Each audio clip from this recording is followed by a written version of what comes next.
Som I ser her, så er vi inde på vores cloud på Azure. Vi har vores website op at køre. Logger vi ind som admin.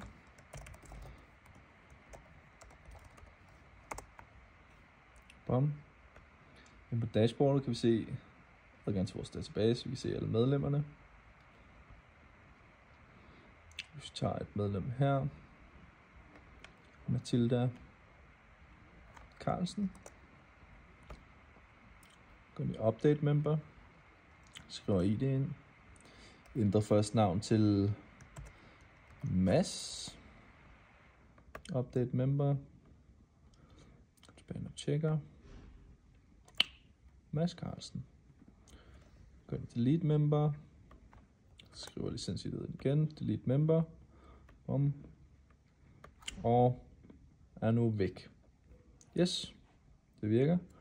Logger ud fra adminen, registrerer som member, Mads Carlsen, den første i første år 2000. E-mail mads@hotmail.com. Telefon. Bum. Licens-ID. Licens. Klub. Hedeland Motorklub. Kategori for medlemskab. Registrer. Herinde kan vi report timerne. Hvis vi tager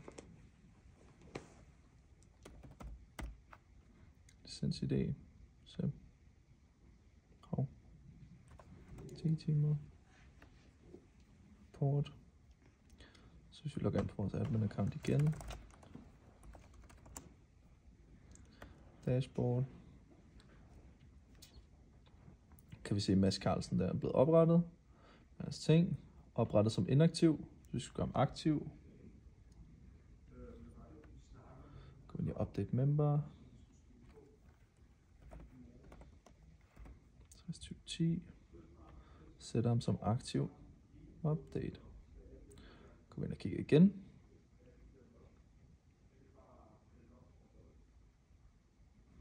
Hvor var han henne? Der, Mads Carlsen, aktiv member.